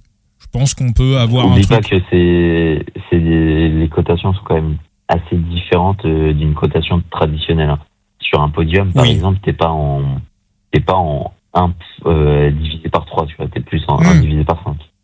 Bien sûr. Mais bon, admettons que, il est à 251 victoires, donc je pense qu'il peut être à 51 podiums. Donc je pense que top 10, on peut le retrouver à 5, quoi. Tu vois. Ah, il est à 25 en podium. 25 podiums? 25 podiums, top 10, 3-4, Top 10, je vais aller te chercher, Et ok, Enzo, ton prono, tes pronos, toi, pour ce championnat du monde? Comme pour les courses espoirs, je vais pas être très très original. J'ai du mal à croire à un coup tactique qui prendrait de l'avance, qui serait jamais revu. Je pense vraiment qu'on sera sur un scénario où le plus fort s'imposera. Et je pense que le plus fort ce sera Pogačar. C'est facile à dire. Je prends zéro risque. Ah si. Mais au contraire, s'il gagne pas, la cote elle est à 1,50. Donc ceux qui jouent vont prendre beaucoup de risques. Oui, après j'incite absolument pas les gens à mettre de l'argent dessus. C'est juste une question de prono. Après, derrière lui, c'est toujours compliqué quand Pogačar est sur une course et qui s'impose. C'est que derrière, ça te crée des situations de course un peu bâtardes. Où tu te retrouves avec un groupe où personne veut rouler parce qu'il y a 2 places sur le podium qui restent. Et donc tu dis, putain, ok, je pourrais peut-être pas aller chercher la première, mais clairement, je peux aller chercher la deuxième ou la troisième. C'est comme ça que O'Connor se retrouve à faire 2e des championnats du monde l'année dernière. C'est comme ça que Ciccone se retrouve à faire podium du Lombardie et de Liège-Bastogne-Liège et Illy aussi. Du coup, les places sur le podium, dans ces moments-là, moi je trouve ça toujours, avec Pogačar, c'est toujours compliqué à anticiper. Mais par exemple, tu vois, Ben Illy, j'aime bien. Ben Illy podium, aussi, j'aime bien. J'aime bien parce que clairement dans un deuxième groupe, je pense que lui, de toute façon c'est simple, il doit arriver tout seul, quoi qu'il arrive, que ce soit pour la victoire ou pour le podium. Et s'il n'arrive pas tout seul, il fait ni victoire ni podium. Et c'est un mec offensif. Et on l'a vu sur le Tour de France, quand il est dans une journée où il a les jambes. Il a les jambes, quoi. C'est un des seuls qui peut casser les couilles à Pogačar. On l'avait vu sur l'Amstel. Je n'irai pas jusque-là, parce qu'il y a quand même une différence de niveau entre les deux. Presque. On va dire que c'est le dernier survivant, souvent.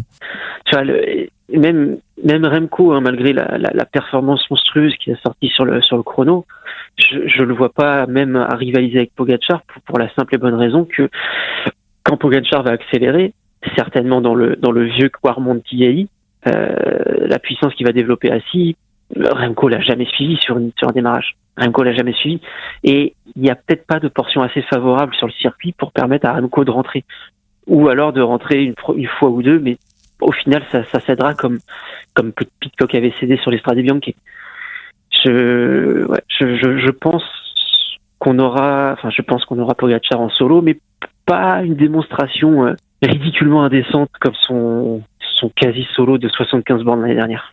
Eh ben, ça me fait une transition parfaite pour parler de ce second élément d'analyse sur Tadej Pogačar.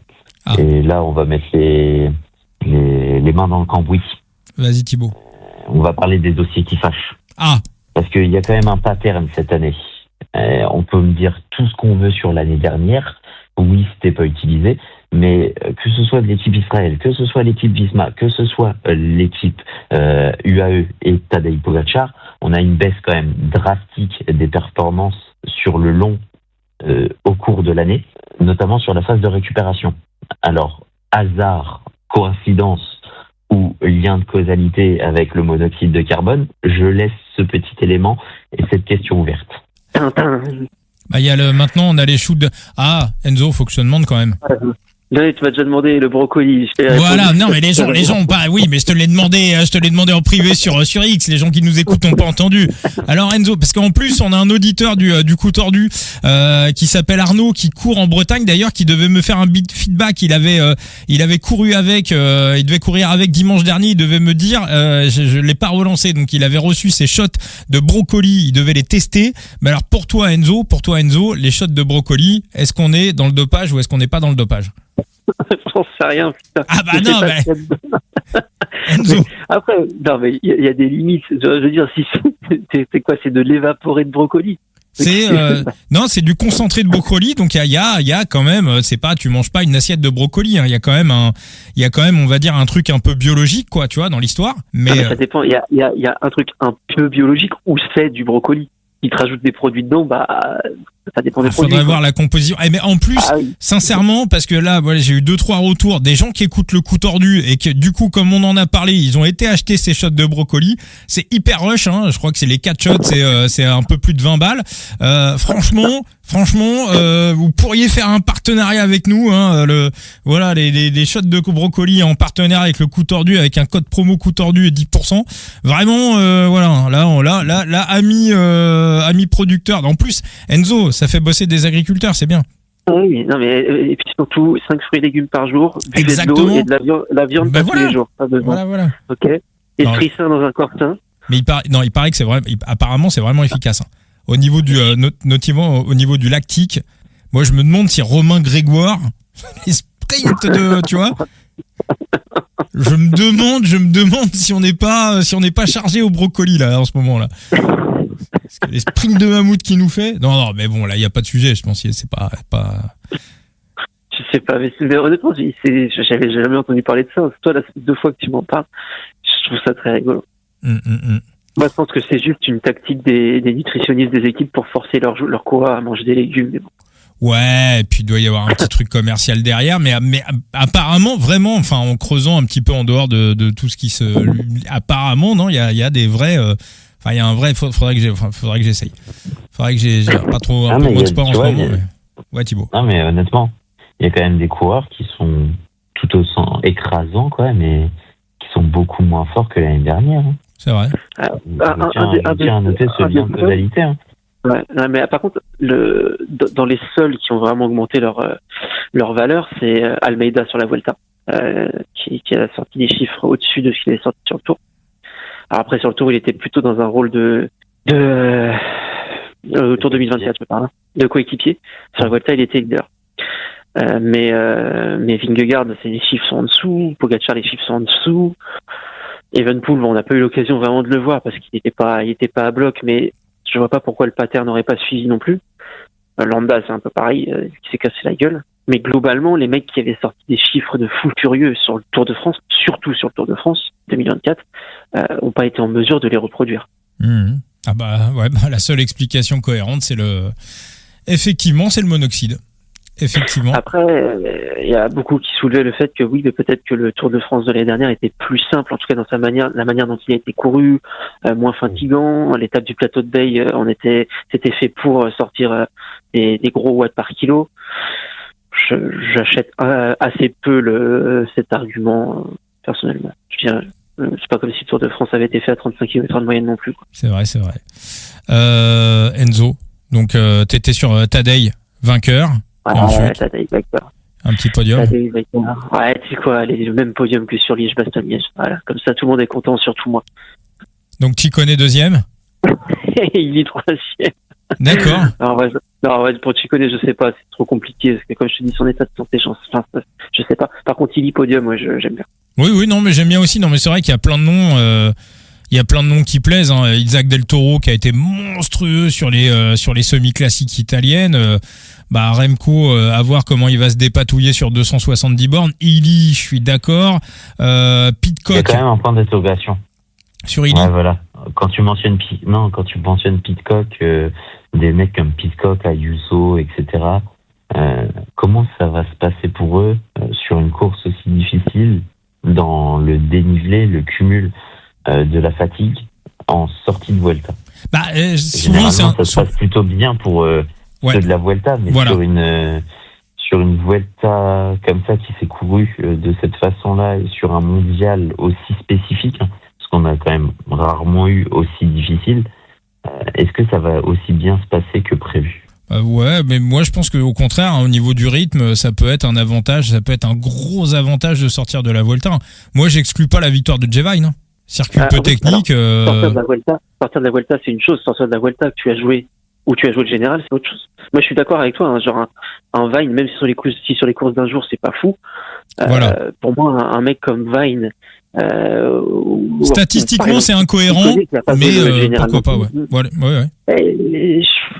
Je partirais plus sur un mec qui était là-bas, qui a montré des belles jambes, mais sans être à fond tous les jours, que ce soit physiquement ou psychologiquement, parce que ça aussi, ça te prend beaucoup d'énergie. Je partirais plutôt sur des mecs comme ça que sur des mecs qui ont fini dans le top 10 en s'arrachant la gueule. On est d'accord. Après, quand on parle des statistiques, Vine n'est toujours pas rentré dans ces statistiques de chute. Espérons. On lui souhaite pas. Le parcours n'est pas hyper technique. Les descentes il y en a assez peu, le parcours n'est pas hyper technique. Mais par exemple, Vine, si tu vas regarder un petit peu ses résultats sur les courses d'un jour. Il n'y a rien, et sur les courses longues, il n'y a rien. Voilà. Et Hindley, lui, de toute façon, il a joué le général, mais le résultat est le même quand tu regardes sur les courses d'un jour. Il y a des terre-pleins centraux. J'ai pas souvenir, il y a des terre-pleins centraux aussi ou pas? Je crois pas. Les routes sont très larges. Les routes sont larges. Honnêtement, s'il tombe, c'est vraiment un problème. Non, mais parce que Mathias Kelmose n'a toujours pas rempli actuellement pour ce mois-ci son quota de terre-plein central. C'est vrai. Apparemment, ça sera pas là. Mais oui, mais Kelmose, pourquoi pas? Enfin, ouais. Il l'a fait aux États-Unis, il l'a fait. Oui. Il a fait la Maryland Classic. Ah oui, exact. C'est réglé. Et ouais, donc dans les noms, enfin voilà, je veux dire, il y a. Mais sinon, tu vois, dans le style de Ben Illy, toujours dans ses copains de Tour de France, Quinn Simmons. Ouais, complètement, ouais. Alors, ça me ferait bien chier parce que je peux pas blairer ce mec. Non. Mais ça peut. Oublie. Quinn Simmons, je trouve que ça lui correspond totalement, mais pour que Quinn Simmons gagne une course, il faut que ce soit littéralement le plus fort de cette course. Parce que c'est bien beau d'être super fort et de pouvoir débrancher le cerveau, mais c'est facile quand on n'a pas. Tactiquement, c'est nul. Et c'est une course aussi qui, au-delà de se jouer sur le physique, pour que Quinn Simmons gagne, il faut que ça se joue à la tête. Aucun risque. Oui. Mais mais après, il y a un paquet de mecs qui potentiellement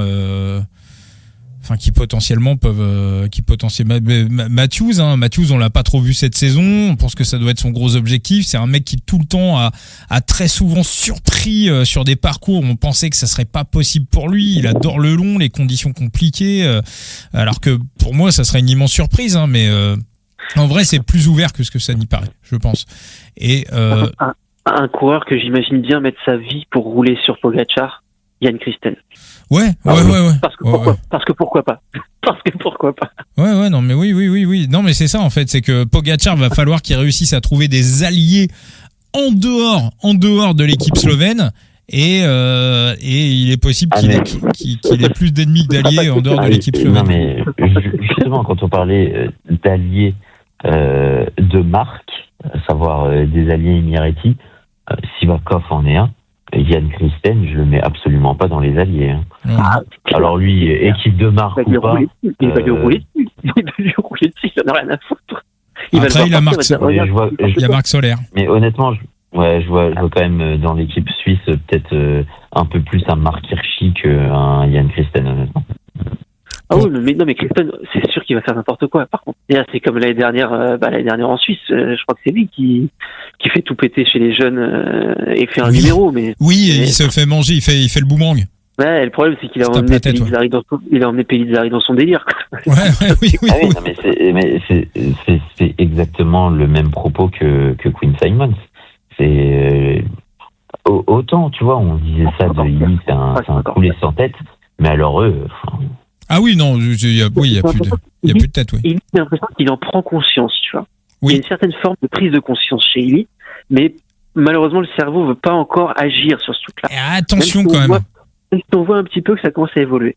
Et les deux autres, c'est juste modulé gros muscle.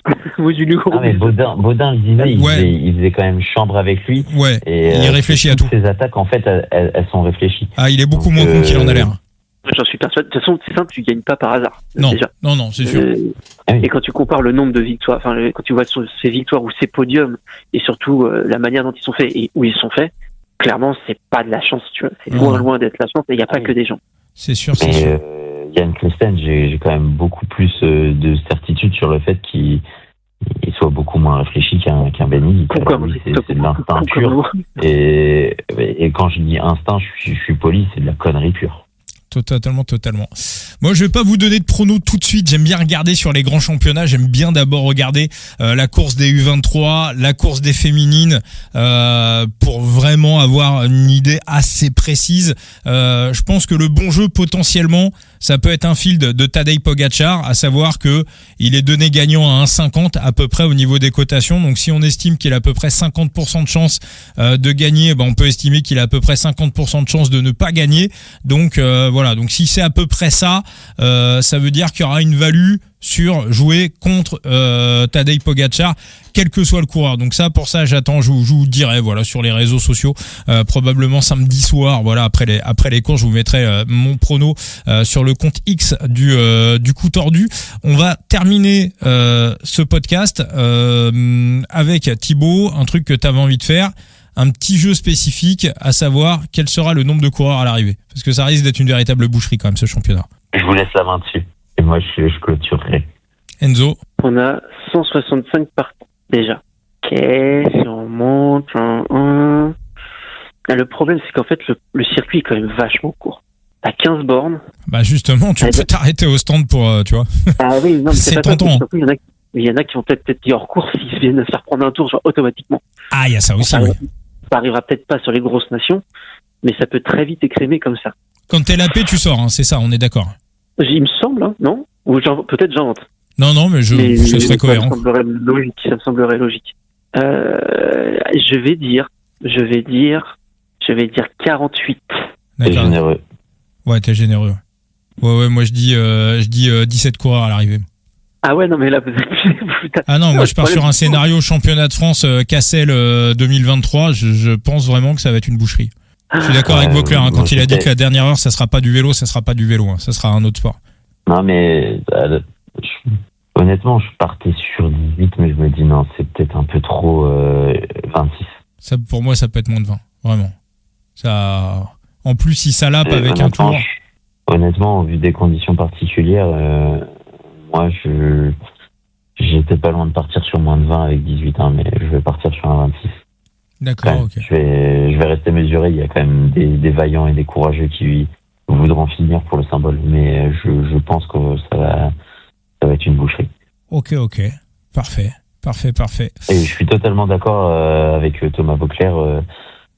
Non pas que ce soit le sélectionneur et qu'il ait quelques fulgurances et des coups de génie, mais pour le coup, je pense honnêtement que la dernière heure va, ressembler à rien. Un peu comme les Jeux Olympiques, hein, ça ressemblait à rien. Oui. Totalement. Je termine le podcast donc avec notre petit tirage au sort, à savoir que vous allez repartir avec la carte de Jean-Willem Van Schip sur Side Limit. Je vous redonne notre parrainage sur Side Limit, coup tordu 0 avec le chiffre 0. Toujours une période un peu sympa pour rentrer sur Side Limit. La fin de saison approche, le prix des cartes va baisser, notamment sur le marché primaire. Sur le marché secondaire, il y a toujours des managers qui revendent un peu comme ça leurs cartes en fin de saison. Ça permet aussi de faire des bonnes affaires. Il reste encore pas mal de courses. On peut venir tester le jeu, faire de la Ligue 4 de manière intégralement gratuite. D'ailleurs, bravo à Axel, auditeur du podcast du coup tordu, qui a remporté une Ligue 4. C'est ce qu'il y a de plus dur à gagner, une Ligue 4, parce qu'elle est gratuite et c'est là où il y a le plus de monde. Allez, Enzo, tu vas me dire un petit stop pour le lancement de la roue. Ça tourne. Et donc, repart avec la carte de Jean-Willem Van Schip. Félicitations. Ah, voilà. C'est la pharmacie Saunier Duval. Voilà. C'est son pseudo. Enzo. La pharmacie. Voilà. Qui repart avec la carte de l'hiver approche, pensez à entretenir vos chaudières. Ah oui, bah il y a peut-être des brocolis d'ailleurs dans la pharmacie Saunier Duval. Donc voilà, bravo à la pharmacie Saunier Duval qui repart avec la carte bleue de Jean-Willem Van Schip des Parc Hôtel. De couleur bleue et non pas sa carte bleue. Oui. Alors j'avais déjà fait la vanne quand on avait reçu qui dans le podcast. Je crois qu'on l'avait faite avec, je sais plus, un coureur qu'on avait reçu. Je me demande si je l'avais pas faite avec Jordan Jegat. Je sais plus. Enfin bon, bref. Jordan champion du monde, putain, ça serait beau. Mais vous savez que pour moi, c'est pas délirant. Jegat champion. Ça dépend du scénario après, encore une fois. Hein. C'est pas, tu vois, podium, c'est pas délirant, quoi. Pour moi, c'est pas délirant. Parce qu'il est en forme, ça fait un moment qu'il tourne autour. Et je sais pas, j'ai l'impression que ce gars, à un moment donné, il va avoir un one time, mais encore plus fort que sur le dernier tour. J'ai l'impression. Enfin bref. Écoutez, merci à tous les deux. Enzo, preview pour ces championnats du monde, bien évidemment par écrit sur ton site de Big Gear. Yes. Je lâche le truc ou pas? Ah bah ouais, Thibaut, lâche. Tu parlais de Jordan Jegat. Ouais. Ah, tu vas nous annoncer son transfert. Non, pas du tout. Interview faite par Romain de Jordan Jegat à sortir demain 8h sur Vélo Futé. Très bon, très très bon. Donc voilà, donc ami demain, jeudi. Voilà. Jeudi donc, pour ceux qui écouteront plus tard, voilà. Ce sera déjà sorti à 8h. Exactement. Là, il y en a la majorité des gens qui nous écoutent sont dans les voitures le matin en allant bosser et donc pour eux l'interview est déjà sortie. Donc vous allez sur Vélo Futé, vous avez une interview de Jordan Jegat, voilà, sur Vélo Futé. Donc The Big Gear, Enzo, les previews sur ton site et Thibaut sur Vélo Futé, c'est déjà présent d'ailleurs. J'ai pas encore complété le parcours avec vraiment le détail. Romain a fait la structure et dès demain après-midi, c'est-à-dire dès jeudi, je vais mettre ça en forme. J'ai tous les fichiers de près, donc le détail du parcours va sortir et on verra très vite. De toute façon, du côté des courses espoirs, en se faisant que ce soit féminine et masculine. Oui, c'est ça. Pardon, c'est la fatigue. Du rendu de ce circuit et de son usure possible du côté des élites. Parfait, très très bien. Le coup tordu présent sur tous les réseaux sociaux. N'hésitez pas à nous rejoindre, Instagram, TikTok, Facebook, X, Twitter. Et puis on se retrouve la semaine pro pour les championnats d'Europe. Allez. Bah ouais. C'est parti. D'ailleurs, ça sera intéressant parce que je pense que l'enchaînement des deux, si les conditions sont très dures à Kigali, l'enchaînement des deux avec le retour, ça risque de pas. J'ai l'impression que Voeckler a un petit peu anticipé ça aussi dans ses compos d'équipe. Mais on en reparlera. Bien évidemment, on en reparlera. On vous souhaite à tous un bon championnat du monde et à très très vite pour un nouveau coup tordu. Ciao les amis. Salut à tous. Ciao.